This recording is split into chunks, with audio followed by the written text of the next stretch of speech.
Selamat datang di Ngalor Ngalbum Horor. Sehat sentosa buat kalian semua lur ya. Lancar rezekinya, barokah urusannya, amin ya rabbal alamin. Balik mana ambil aku Icang dengan quotes hari ini. Padahal belum pantun. Kok kamu udah cakep aja lur? Yang cewek ya ini, bukan yang cowok ya ini ya. Kali ini kita akan mengalor film bergenre thriller psikologis misteri, yaitu The Woman in the Window tahun 2021. Mengisahkan tentang wanita yang mengalami agorafobia atau takut akan dunia luar dan sehari-hariannya berada di dalam rumah lur. Seperti emak-emak pada umumnya, wanita ini pun kepo dengan tetangga seberangnya dan sering memperhatikan mereka dari jendela. Sampai akhirnya pada suatu malam wanita ini melihat pembunuhan yang terjadi di rumah tetangganya. Apakah yang sebenarnya terjadi? Langsung aja kita ke requestan pertanyaan semelekete dari dulurku Ila 3 Evo ya bang. Buah yang selalu dimakan setelah buka puasa itu trauma ya? Jangan curhat lur. Sabar ya. Pedih memang kehidupan kadang-kadang ini lur. Bangkit lur, bangkit. Dan traumalah kembali. Loh. Monggo sketsakan. Film diawali dengan memperlihatkan gelapnya langit malam di tengah hujan salju. Lalu scene pun beralih ke seorang psikolog bernama Anna Fox yang ironisnya mengidap agorafobia atau takut pergi keluar rumah. Hampir setiap hari Anna selalu ngobrol lewat telepon dengan mantan suaminya Edward serta anak perempuannya Olivia yang tinggal di tempat lain. Sementara itu Anna tinggal di sebuah rumah area Manhattan, New York, Amerika yang terdiri dari 4 lantai, yaitu rooftop di paling atas, lantai 2 dan 3 tempat Anna tinggal, dan ruang basement paling bawah disewa oleh David, seorang musisi serta penulis lagu yang kadang-kadang nyambi jadi tukang lur. Di rumah Anna juga ada ruangan yang berada di antara pintu utama yang menghadap ke jalan dan pintu untuk masuk ke dalam rumah. Biasanya ruangan tersebut untuk membersihkan sepatu dari luar, melepas mantel, atau untuk kang paket mengirim barang. Dan inilah wanita di balik jendela.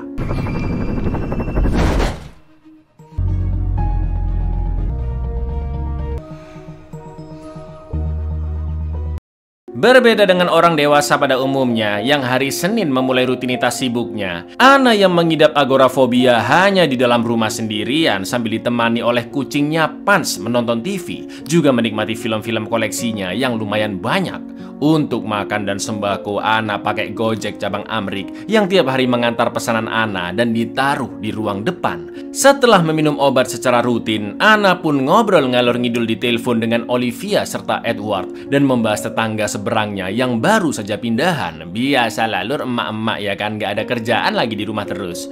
Anna pun menceritakan tetangga seberangnya, yaitu keluarga Russell yang baru pindah rumah dari Boston, tepatnya di rumah nomor 101. Mereka adalah sepasang suami istri, yaitu Alistair dan Jane yang memiliki anak bernama Ethan. Katanya Alistair bekerja sebagai banker yang super tajir, tapi lucunya Anna tidak menemukan informasi apapun tentang keluarga tersebut di internet.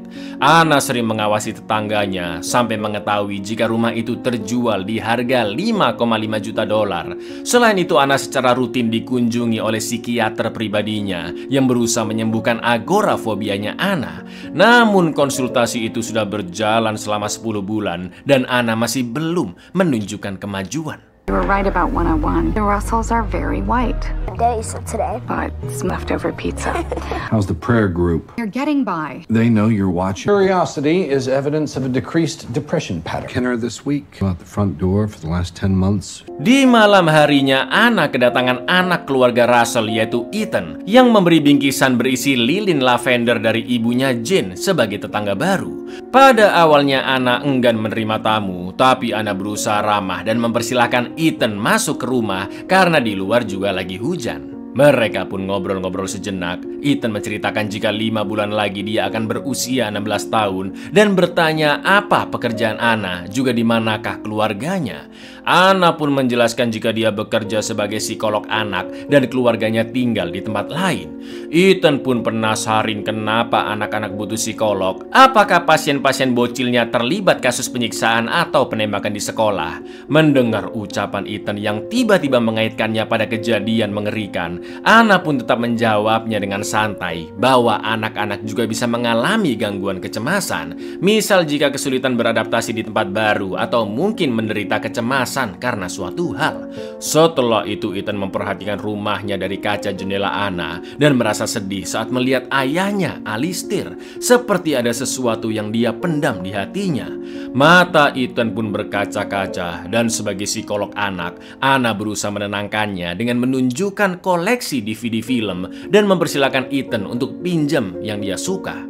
Ethan mengatakan jika ayahnya memiliki peraturan agak ketat soal menonton TV dan itu menunjukkan sifat Pak Alistair yang cenderung otoriter kepada anaknya. Sesekali Ethan main dengan Pans dan ketika mau pulang, Ethan pun mengatakan jika sebenarnya dia alergi kucing. Namun di awal kedatangan, Ethan tidak mau menyebutkannya di depan Pans karena takut menyakiti hatinya. Melihat sikapnya, Anna pun paham jika Ethan adalah anak yang sensitif, mudah sedih dan gampang terbawa emosinya, yang mungkin saja itu semua dipengaruhi oleh sikap ayahnya. Are those your... No, they don't live here. We're separated. Why would kids need a psychologist? Not be that dramatic. Some of My dad from your house. you okay? Yeah. You're welcome to borrow anything. That's kind of a tyrant with a TV. Okay then. Enjoy. Thank you. Sepulangnya Ethan, Anna pun lanjut nonton film sambil kobam dan saking seringnya mengulang-ulang film koleksinya, Anna pun sampai hafal tiap dialog yang diucapkan oleh tokohnya. Hingga akhirnya Anna pun ketiduran dan lagi-lagi bermimpi hujan salju seperti di awal film, Lur. Where good manners are unknown. A common feminine delusion.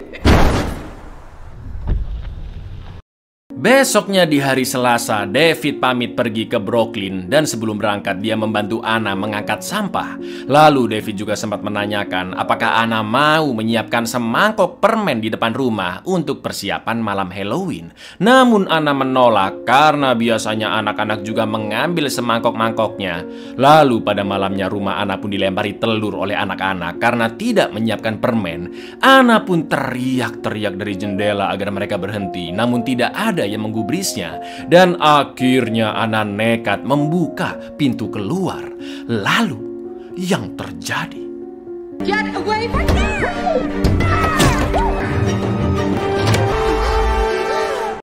Anna pun pingsan tepat setelah membuka pintu dan untungnya ada seorang wanita yang langsung menolongnya karena melihat kelakuan bocil-bocil tadi. Melihat wanita itu, Anna pun yakin jika dia adalah Jane Russell yang tinggal di rumah seberang, meski selama ini Anna belum melihat sosoknya dengan jelas saat mengintai tetangganya itu. Lalu Jane pun memberi minum agar Anna baikan. Mereka ngobrol ngalor ngidul dan langsung akrab, Lur. Anna menceritakan kondisi keluarganya juga penyakit agorafobianya dan Jane memahami kondisi Anna. Anna pun sempat mengambil foto kucingnya Pans yang berada di antara gelas mereka berdua. Lalu Jane menunjukkan liontinnya yang terdapat foto bayi Ethan, juga anting dari mantan pacarnya. Obrolan pun berlanjut ke keluarga Jane tentang suaminya Alistair yang kaku dan suka mengatur. Tanpa terasa mereka ngobrol-ngobrol, ketawa ketiwi sampai main kartu bareng karena Jane adalah sosok yang menyenangkan. Lalu sebelum pulang Jane pun menggambar Anna dengan kucingnya dan diberikan kepada Anna. Punch. Punch. Oh, my little baby guy. Get in between them. And I worry about Ethan. Like your earrings. Oh, a gift. They're a gift. That's amazing. Yeah. Tak lama kemudian Pak Alistair datang menanyakan apakah ada anggota keluarganya yang bertamu ke sana. Anna pun berbohong bahwa tidak ada satupun dari keluarganya yang datang malam itu. Karena dari sikap Ethan dan Jane, Anna menyimpulkan jika Alistair memiliki sifat yang cenderung kasar terhadap anak istrinya. Namun Anna sempat berterima kasih kepada Alistair atas lilin lavender yang diberikan Ethan Senin kemarin. Thank your wife for the candle. Ethan brought it over. Fabulous. Come around to see you this evening. No. Selanjutnya di hari Rabu, Anna terbangun kaget mendengar suara gebrakan pintu yang diikuti suara kucingnya.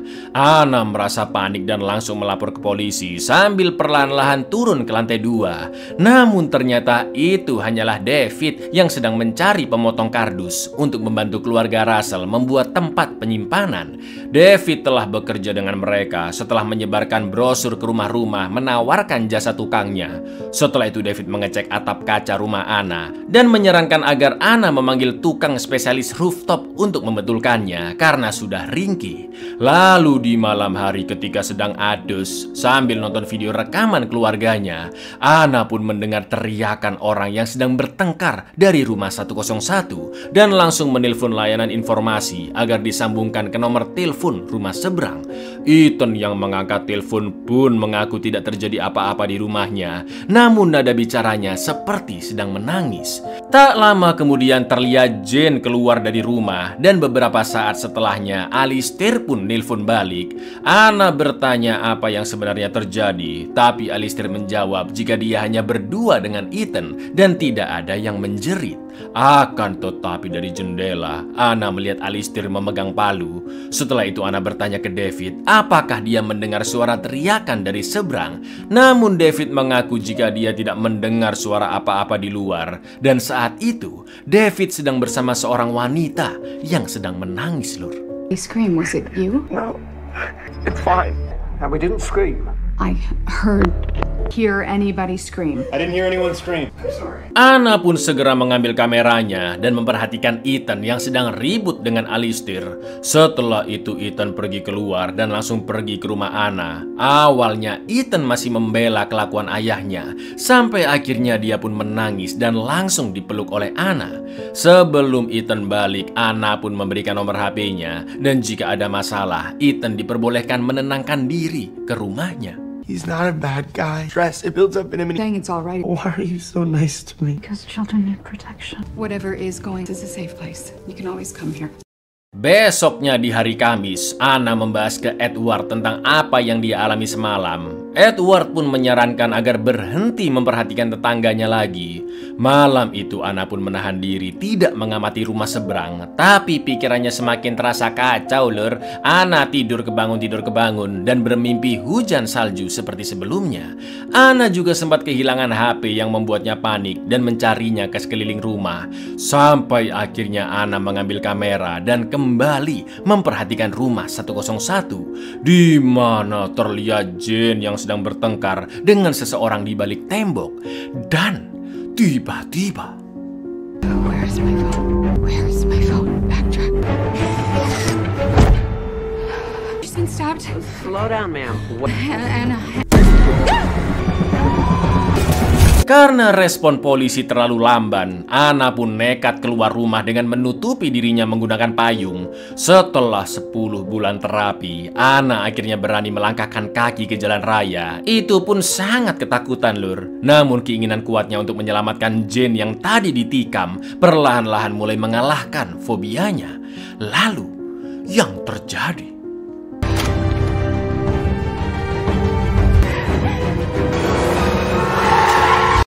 Ana pun terbangun di rumahnya dan ternyata tadi dia pingsan di jalanan. Lalu dibawa masuk ke dalam rumah oleh detektif Little dan detektif Norelli dari kepolisian New York. Alistair juga ikut ke rumah Ana dan mengatakan jika Ana tidak pernah bertemu istrinya.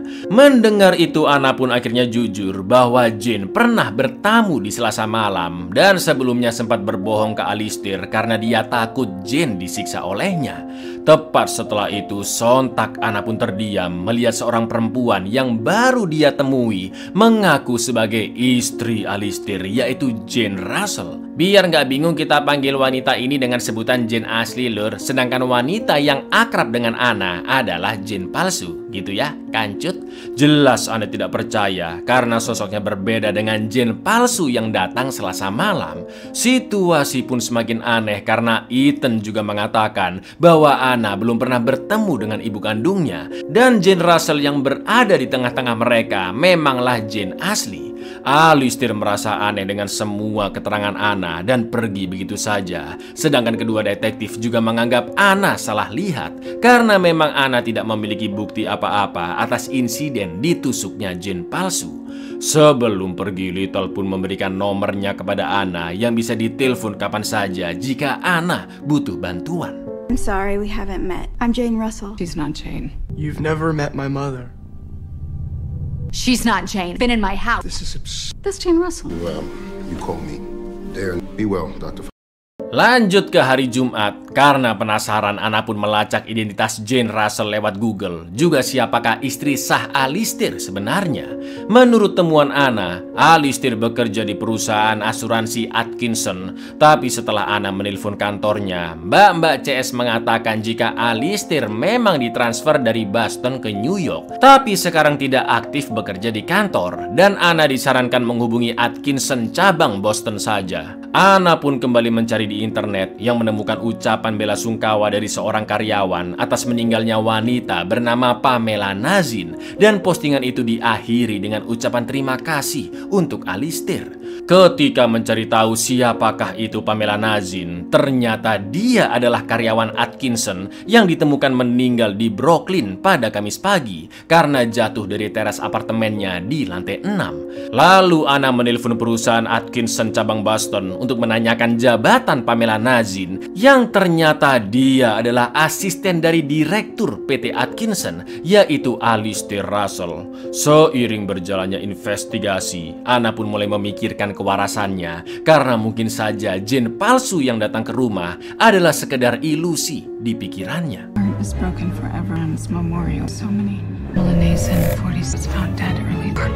Executive assistant to whom? Alistair Russell. Setelah itu Anna pun turun ke basement mencari David dan menemukan seonggok surat dari Dewan Pembebasan Bersyarat Massachusetts. Tak lama kemudian David pun datang dan Anna bertanya apakah dia kenal dengan Jane Russell karena David bekerja sebagai tukang di rumahnya. David mengaku selama ini hanya bertemu Pak Alistair saja dan dia sangat emosi karena Anna melanggar privasi masuk ke basement tanpa izin sampai mengecek surat-suratnya. David menjelaskan jika dia pernah terlibat dalam perkelahian di bar hingga di penjara, sampai akhirnya David dibebaskan bersyarat yang seharusnya tetap berada di Massachusetts, bukan di Manhattan. Dan rencananya malam itu David akan mengurus permasalahan tersebut. Going through my mail? I'm sorry. I knocked. I have a parole problem. I'm in violation Springfield, Massachusetts. Mr. Russell, I never met his wife. Am I your messenger now too, huh? We're cool, right? Anna pun lanjut memperhatikan keluarga Russell di seberang yang sedang bertengkar di meja makan, dan sesekali Anna mengambil fotonya. Lalu Anna pun sangat terkejut karena tiba-tiba Jane asli menelponnya.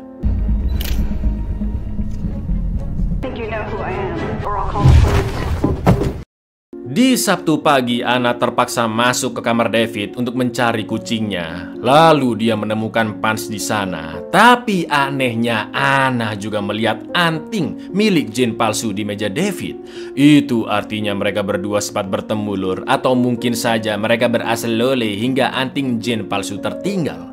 Setelah itu Anna menelpon suaminya Edward yang membahas situasi yang dialami Anna sekarang. Menurut Edward, Anna seharusnya lebih rutin minum obat dan berusaha sembuh dari fobianya ketimbang terlibat benang kusut dengan masalah apapun yang dialami keluarga Russell, juga David yang mencurigakan. Namun Anna tidak menggubris omongan suaminya karena setelah itu dia memanggil Ethan yang baru keluar rumah dan menanyakan kenapa dia berbohong soal identitas ibunya Jane Russell di depan kedua detektif juga bapaknya. Ethan mengaku jika Anna memang tidak pernah bertemu ibu kandungnya dan menganggap Anna sedang kebingungan atau mungkin salah orang. Sebagai psikolog anak, Anna pun tahu Ethan menyimpan sesuatu dan terus mendesaknya.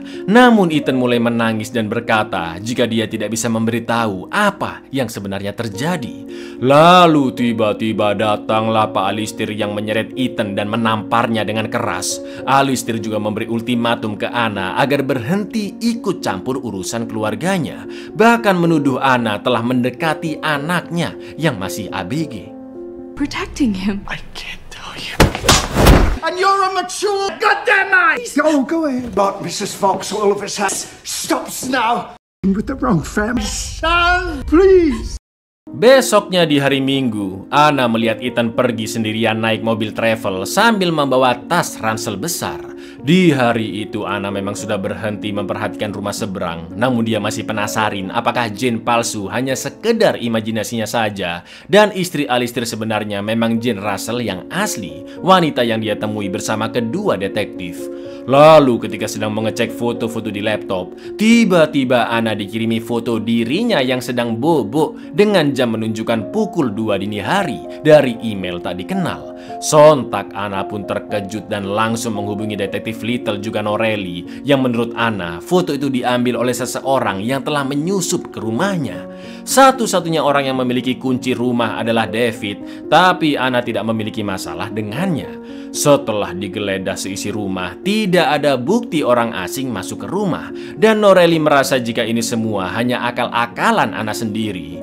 Tak lama kemudian Alistair pun datang bersama istrinya Jane Ashley dan langsung melapor tentang semua perilaku Anna, mulai dari mengintai dan memotret-motret rumah mereka, menelpon kantor Atkinson, sampai memanggil Ethan ke rumahnya. Anna pun membela diri dengan mengatakan bahwa Alistair sempat menampar keras anaknya Ethan, dan Anna juga menunjukkan gambar buatan Jane palsu. Akan tetapi Anna semakin dianggap stres dan terperangkap dalam halusinasinya hingga mengarang semua ini. Apalagi dia sering kobam dan mengidap penyakit agorafobia. Are you having problems with David? No. Coast is clear. It's in Boston. Did you know that's been calling Mr. my Russell, house? That proves it. You're out of your mind. It's Jane! And you made it all up! You son! I saw him hit his son! She's delusional. Tak lama kemudian David pun datang dan Little bertanya kemanakah dia pergi semalam. David mengaku dia sedang mengurus kerjaan di daerah Connecticut dan mengatakan jika dia tidak pernah bertemu dengan Jane Ashley selama bekerja sebagai tukang di rumah seberang. Anna pun menjelaskan bahwa David telah berbohong karena dia menemukan anting Jane palsu di dalam kamarnya. Semua orang pun merasa semakin janggal dengan sikap Anna karena melanggar privasi penyewanya sampai masuk ke kamar. Sedangkan David mengatakan jika anting tersebut adalah milik seorang wanita bernama Kathy yang menginap di kosannya. Anna pun terus mendesak David dan memberitahu orang-orang bahwa dia pernah dipenjara karena kasus kekerasan, dan David juga sempat meminjam pisau yang mungkin saja digunakan olehnya untuk membunuh Jane palsu. Selain itu, Anna juga mengatakan bahwa Alistair telah dipecat dari kerjaannya, sering bersikap kasar ke Ethan, dan asistennya Pamela tewas jatuh dari apartemen entah karena apa. Semua orang di ruangan pun hanya terdiam mendengar Anna lur, dan menganggapnya aneh karena semuanya dituduh tanpa ada bukti konkret. Anna mengatakan jika suaminya Edward ada di sana, pasti dia akan mempercayai semua penjelasan Anna. Sampai akhirnya detektif Norelli pun mengatakan bahwa Anna sudah dikuasai oleh halusinasinya karena anak dan suami Anna telah meninggal dunia lur. Fired. His assistant died. He threatened me. Earring. He borrowed a night. Been in prison. The way that you're all looking at me. Do I seem unreasonable? If my husband were here, he would believe me. Family is dead. Do you like the mountains, Libby? The giant's bed. Sleeping under a white. Setelah itu film pun flashback ke masa lalu Anna ketika sedang nyetir mobil bersama Edward dan Olivia untuk liburan ke tempat ski di puncak Bogor.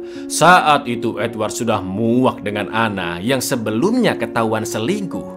Tak lama kemudian nomor tak dikenal pun menelpon Anna, dan Edward yang tahu jika itu adalah selingkuhan Anna akan mengangkatnya hingga rebutan HP pun terjadi. Dan I can't do it this way. This happy family vacation. You're to blame. The one the other person is to. Anna! I'm sorry, but your family is dead.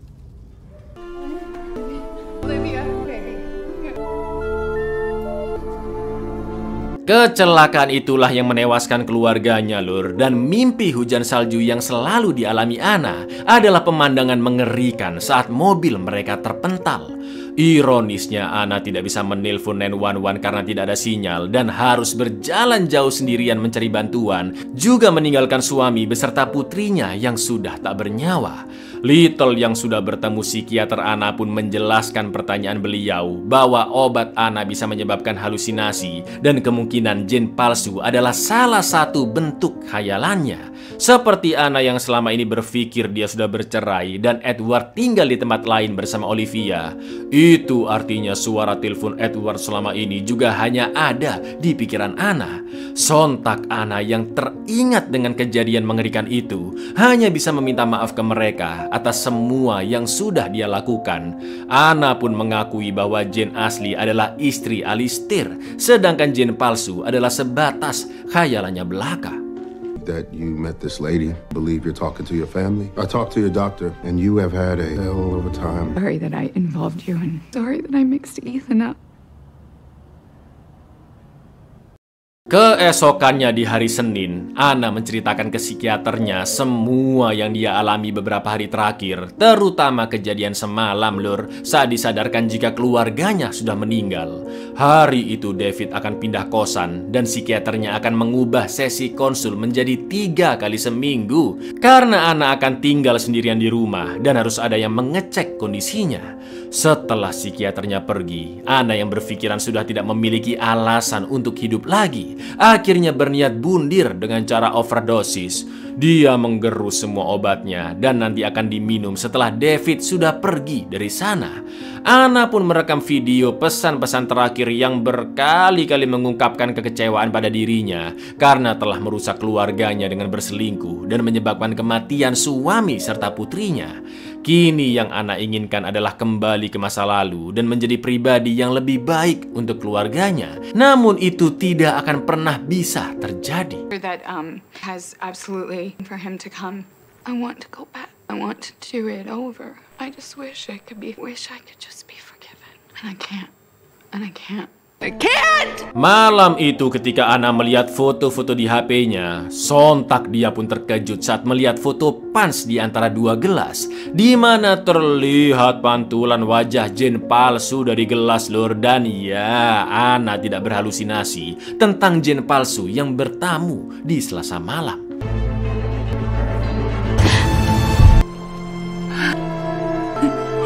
Tak lama kemudian David pun datang ke rumah dan Anna langsung menunjukkan foto tersebut. Anna mengatakan bahwa wanita itulah yang dia maksud telah dibunuh dan dia bernama Jane. Akan tetapi David mengatakan jika wanita itu bernama Katie Melly, ibu kandung dari Ethan. Itulah kenapa David tidak paham siapakah Jane yang dimaksud Anna sebelumnya, karena memang wanita itu bernama Katie. Ternyata David sempat berasal lele dengan Katie di Rabu malam, Lur, setelah Anna mendengar suara teriakan di rumah seberang. Karena malam itu Katie bertengkar dengan Alistair dan pergi menenangkan diri hingga bertemu David dan diajak ke kamarnya. Maka dari itu Anna mendengar suara tangisan wanita ketika bertemu dengan David di malam itu.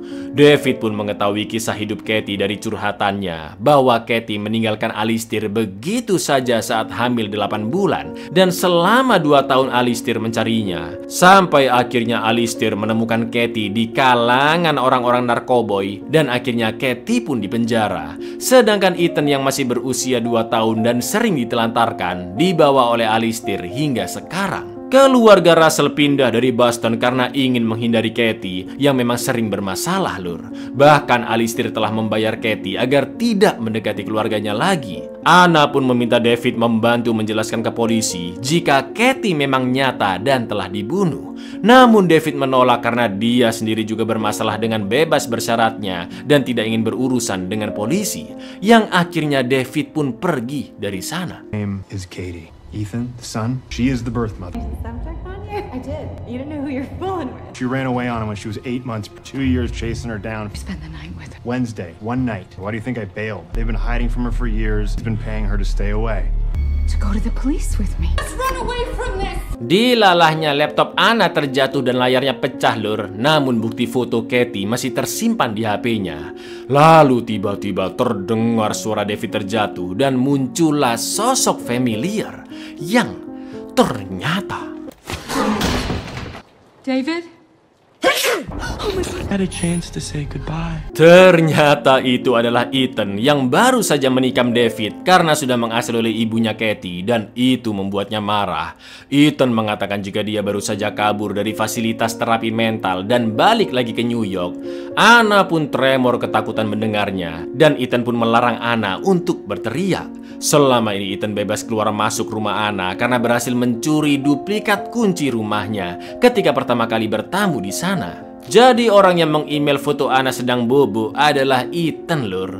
Usut punya usut, Ethan lah yang membunuh asisten ayahnya yaitu Pamela dan ibu kandungnya sendiri alias Katie. Karena Ethan merasa Katie tidak becus mengurus keluarganya sampai kabur dari ayahnya ketika Ethan masih bayi. Menurut Ethan, Anna memiliki kesamaan dengan ibunya karena Ethan diberitahu oleh agen real estate yang menjual rumah 101 tentang masa lalu Anna yang selingkuh dan terlibat kecelakaan hingga suami serta putrinya meninggal. Maka dari itu Ethan juga ingin membunuh Anna karena sama-sama bersikap buruk seperti ibunya. Dengan terang-terangan Ethan mengatakan bahwa dia menyukai sensasi saat membunuh, juga ketagihan melihat orang yang meregang nyawa, lur. Atau dengan kata lain, Ethan yang mengidap gangguan mental ingin menjadi pembunuh berantai namun masih belum menemukan pola yang terbaik, lur. Alias masih coba-coba jadi pembunuh. Sumpah ini anak sakit ini, lur.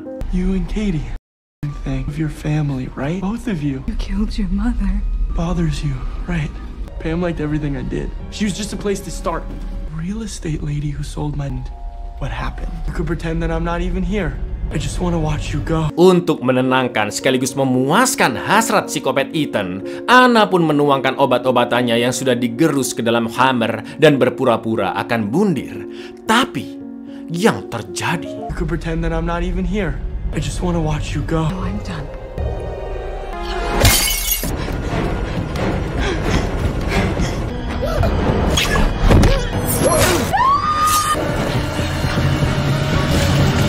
David yang sempat tersadar langsung ditusuk-tusuk oleh Ethan, sementara Anna kabur ke rooftop rumah. Anna pun sangat ketakutan karena harus melawan agorafobianya, juga menyelamatkan diri dari Ethan. Sampai akhirnya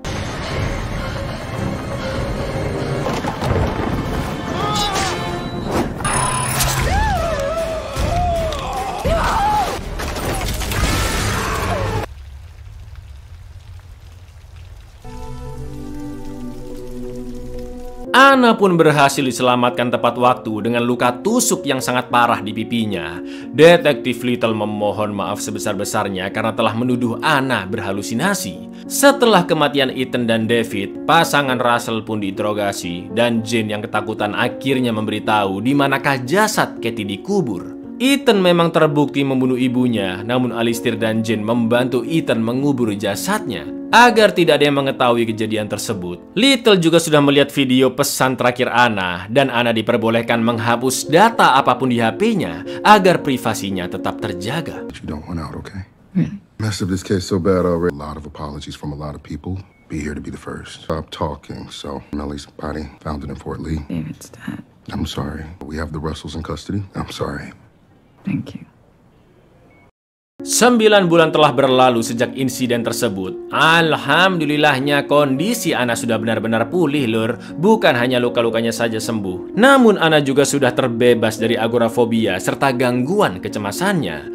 Rumah 101 telah kosong dan dilelang. Begitu pula dengan rumah Anna yang barangnya sudah diangkut dan dia akan menjalani kehidupan baru di tempat lain. Setelah mengalami semua kejadian menyedihkan dan mengerikan, Anna pun sadar bahwa hal terpenting dalam kesembuhannya adalah menerima kesalahan di masa lalu dan menjadikannya sebagai pelajaran hidup agar tidak terulang kembali. I have to go now. I miss you. All right, won't be long. Good boy.